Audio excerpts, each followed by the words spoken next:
Hey everybody, this is Hob. And this is Jamie. And this is Dutch and Dragons, a weekly show where we go get coffee and talk about Dungeons and Dragons and role-playing games in general.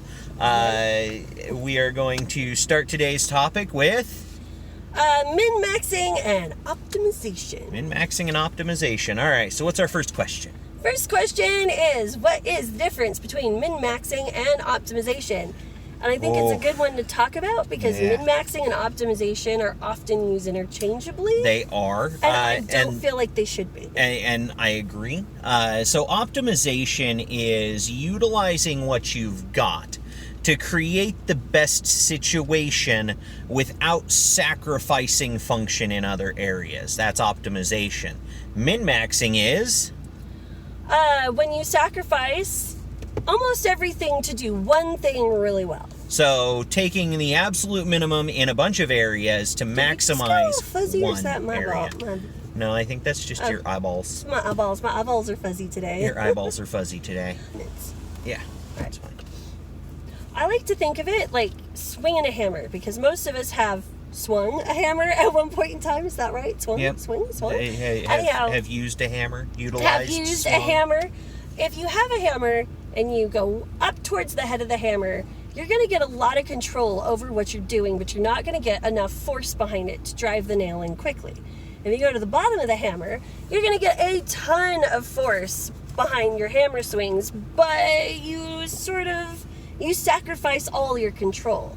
In optimization, and that's what min-maxing is. But in optimization, they're looking for that sweet spot on the hammer where they get as much force as possible and as much control as possible. And they try and balance those two things out. It's optimized. It's the most efficient use of a hammer of which you can hammer. I agree. I like that. Yeah. So, moving on. Next question. Dun, dun, dun, dun, dun. Why do DMs hate min-maxing so much? All right, so I want to tackle this one. So you want to tackle this one? As a dungeon master, there are a lot of things that can occur in the game, and we try to account for as many of them as possible in our planning. When you have a player who detriments themselves so severely to create a specialization in one very singular way, without considering the rest of the game, the party, or the play style, it ruins the fun, and that's our entire goal. Hey, how are y'all doing today? Good. That's good. You guys have the caramelizer with extra coconut milk and the coconut milk German chocolate? Yep. Yeah, cool. What are y'all doing today? Going to look at houses. What was that? Going to look at houses. That's cool. Yeah. Very exciting. Should be. I think the best part about looking at houses is none of them have furniture in them, so the AC runs through the house a lot cooler. Yeah. Stay cool today. There's that for you. Thank you. Thank you. Alright. So, this is going to be your caramelizer. Cool. Thank you. This your German chocolate, and you're all set. Awesome. Hey, thanks, guys. Have a great day. Yeah. See you guys. Yeah. Give me pink straws, they're my friends. So when you have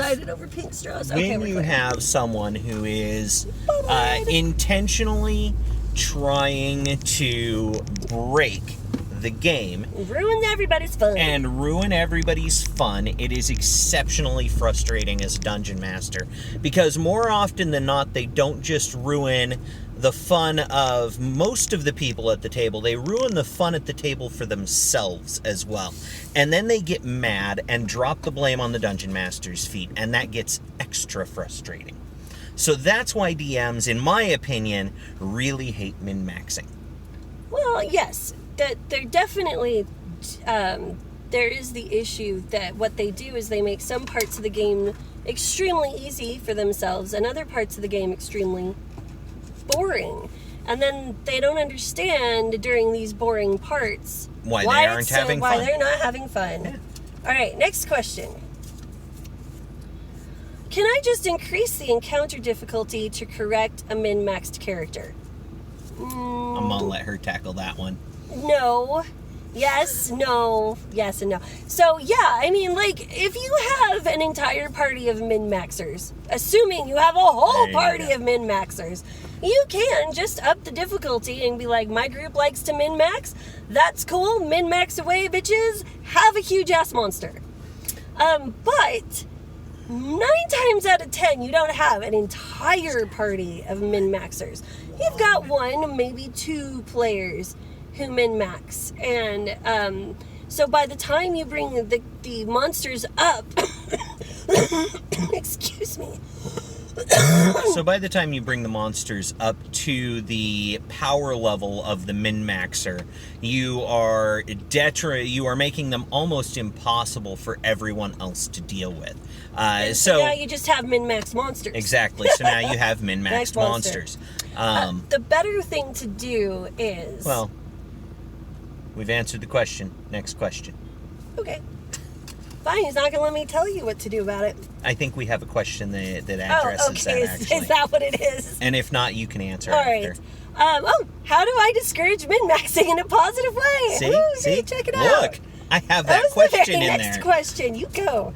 And it came up. A couple of things you can do positively, in sort of a positive way, is one is just tell them. Just when you get the character sheet, have your characters made at the table. Don't let them just surprise you with a min-max character. Look over the character. If you have a min-max character, just look at them and go, I think this is a really cool character concept, but this design is not going to be fun in this game. Or tell them, you've created a character that is going to be a little min-maxy for the rest of the group. With them. Explain to them that the way that their character is designed, some parts of the game aren't going to be very much fun, and suggest ways that they can suggest ways that they can change the character in a way that doesn't minimize what they're trying to do, but optimizes the character so that they will have a better experience across the entire game. Mm-hmm. For example, I like to use this one. If you've got someone who's min-maxed out a mage, and their mage does huge amounts of damage offensively, the one thing I would do with my character is say, okay, this is awesome. What happens when you come across a monster who's immune to magic? I mean, if you're okay with just hanging there with your thumbs, having a thumb war with yourself, like, that's fine. But what happens when you cannot hit the thing with the fireball or the witch bolt or whatever? I would then suggest them that maybe they put in some buff spells for the characters that have it, or maybe some utility spells. Like, give some thought to this. If you cannot hit something with the magic, what do you do then? So. Do you hear that? I hear that. We'll talk about that in a second. The other thing you can do is magic items for the rest of your party. You can give them some cool rewards. You can work to increase the abilities of the rest of your party through magic items. Although some DMs will go, well, that's not a great way to handle that situation. It's not, but it can be a fun way to just... If I'm doing a short campaign and I have a few min-maxers and I'm not putting a ton of work into it, I might just rain down the magic items on everybody and be like... And then when they ask me, I go, you're min-maxed. There's not a whole lot I can give you that's going to make anything better. Yeah. And a lot of my players know that. Like, I will approach them and be like, I've got cool magic items for everyone else, but I don't have them for you. Yeah. I just let them know. So there we go. Next question. What do you do when one player's min-maxing disrupts the game balance to the detriment of everyone's fun? We talked a little bit about that. We did. We talked a little bit about that. So there are ways that you can handle it. Obviously, you can rebalance a character after the fact. Like if you don't recognize initially on review of the character that it's min-maxed, but during gameplay you realize that there's a big discrepancy in the character's capabilities. Because we're DMs, we're human, we make mistakes. Sometimes we miss things. You can talk to the player. after the game session, rebalance the character, and help them rebalance the character so that it fits within the game and the play style more. You can require them to create a new character, which is a little harsher than a rebalance. You can, as we've said, you can address the fun situation by raining down ungodly powerful magic items. You can, and I don't agree with this one, but it is something that I know does happen. You can take the optional road of very specifically targeting the min-maxed character in combat and in social situations. So you target their weaknesses. So if you have a character that is exceptionally good at magic, offensive magic, you target that character with things that are Magic resistant immune. or immune to that capability, thereby targeting their weakness. If they have a massively high armor class, but they're terrible in social situations, like they do tons of melee damage, they're terrible in social situations, put them in social situations as a form of lesson punishment. I don't agree with that. I try not to punish my players. I try not to punish my players. I believe that the absolute best option is to address the situation with the player and rebalance the character so that it fits better within the game and the play style of the majority of the table. And that's the key right there, is you want to try and fit the play style of the game and the characters to the majority of the table. Now, in extreme circumstances, and I do say this is in extreme circumstances, I remind the other people at the player that they can kick people out of their party. If you've got one person who's just making everything miserable, why are you adventuring with this asshole? Yep. And that is, and I have had situations where I have legitimately been like, if you guys want to kick him out of your adventuring party, you can. That's it's an up option. to you. That is an option that you can just say, you know what, we don't want to adventure with you anymore. Yeah. And it's easier for your players to do that than it is really for you. But I try to see that's like a last hurrah kind of thing. All right, so now I'm going to throw an on-the-fly question in here because I realize that it is something that should have been in the box, and I know that it's not. Okay. How do you deal with the min-maxer when they are the host of the game but not the dungeon master? Oh, so this could be like a whole rant unto itself. It could be, but relatively short answer. I have seen situations where the host of the game has held the game hostage.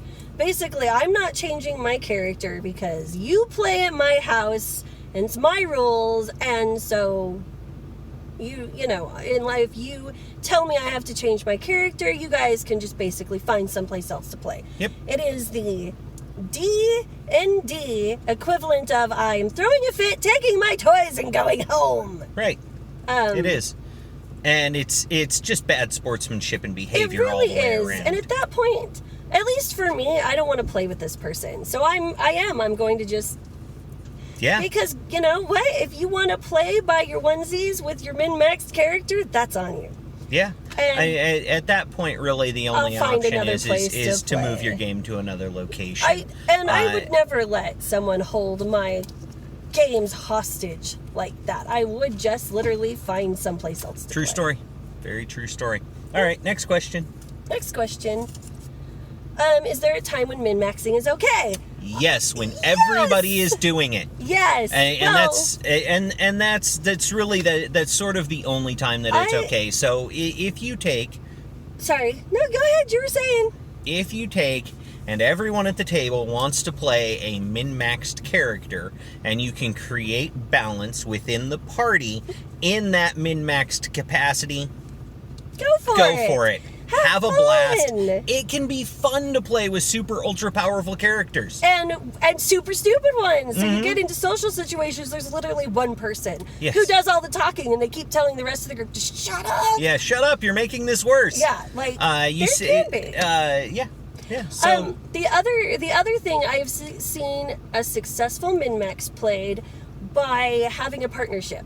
And one of my favorite characters that I have run across, I was in a group, and these two guys were playing these characters, and they were min-maxed but polar opposites. So they had, one of them was like this big, strong, dumb tank, and the other one was this super nerdy, smart bookworm of a mage. And they played as a pair. And where one failed, the other would pick it up, and they were both kind of min-maxy, but it worked really well. So that was a lot of fun. They did a really good job at playing it, but they also did a really good job at including everyone else at the table. So the mage had a lot of buffing spells, along with their cool offensive spells, but they spread that around. It wasn't just to their min-maxed friend. And it was one of my favorite games, and I always remember that pairing because... Right on. Yeah, it was a very good pair. So yeah, min-maxing it can work, but the situations are very specific, and the players that can make it work are also very specific. Yeah. So it's not for everyone. Is optimization ever bad? Yes, because it can have a similar effect to min-maxing, where if one player is playing a character that has been optimized well, they can appear to be overpowered to the detriment of the rest of the game. And I usually see this when you've got a lot of new players and one person who's been playing a lot, and they have a really good optimization character. When I run into those situations, a lot of time what I say is, hey, during character creation, this person's been playing a really long time, and they might be able to explain to you how to help optimize your character. Utilize that. Right. So the goal is that if you're going to do any one of these things, optimization, min-maxing, whatever, everyone at the table should be taking advantage of whatever it is that is the play style. So if you're not going to optimize, if nobody at the table knows the rules, who cares? Yeah. As you guys learn, some people will learn the way that things work better than others, and once you recognize that, you start having everyone help each other. And what will happen is eventually you will end up with a well-balanced group of players who are all capable of optimizing their characters and helping each other optimize characters as they build, and then you'll end up with a much better party. Yep, I will agree with that. Here. Last question. Should I encourage my players to optimize? Yes and no. It really depends on your player's playstyle. If you've got players who the optimization is super, super fun for them and they just really want to go around being optimized hobos, that's cool. However, there can be fun in having players that have deficits and having players that have some big flaws, and role-playing those flaws can also be a very fun and enriching kind of gameplay. So I don't always. It really just depends on who my player is. Yeah, I believe that it depends on the type of game that you're trying to have. Yes. So if you're looking for what is the more current mode of Dungeons and Dragons play, you're dealing with characters that are not necessarily heroic. They're kind of the everymans, and they've just been pushed into situations that make them heroes, and then they get better as they go along. But they don't ever, I don't feel like the current edition of D&D ever really goes up to that heroic style of game. And in that case, if that's what you're looking for, then the next thing to do is to optimize and push forward from there. I feel like, and if you really do want to do heroic in 5e, there are tools out there to help you, and magic items. But yeah, it really kind of depends on the type of game you're going for. One more thing about min-maxers as we close out this video is I have had a few people who they're not D&D players. They come to the games because they really like to hang out with everyone. They don't ever really get into the role-playing as, there's another blogger whose name I just blanked on. I'm so terrible at this. Matt Colville. Matt Colville would say that they're an audience member. They're not an actor. They're not super engaged. They're an audience member. And I've had a few of those who really like to min-max because when they do get into the situation where their character's max is really great and will really work, they'll use it to the benefit of the party, and then they'll go back into their audience member kind of little groove and hang out. Is there anything wrong with that? Not necessarily, not if they're not throwing off the entire balance of the game. And this is the type of player who understands what they've done. They know that they've min-maxed a character, they know that there are going to be parts of the game that are boring or hard for them, and they're accepting of that, and they're cool with that. I don't really have a problem with those min-maxers. Like I said, as long as they're not throwing off the balance of the game itself horribly. I would agree with that. But that's all the time that we have for today. Yep. Thank you very much for joining us. If you enjoy what we're doing, please click the like and subscribe button down below and click the little bell so that you can get notifications about our new videos. If you don't like what we're doing, go ahead and subscribe and hate watch us. We love you anyways. If you have any questions that you'd like to ask us about this topic, other topics that we've covered, or next week's topic, which is gauging your player's style and their RPG experience. How do you tell what kind of players you have on your hands? Please leave them in the comments below, and we will add them to our list of questions. Yep. Thank you very much for joining us. Have a great day, everybody, and keep playing. Bye.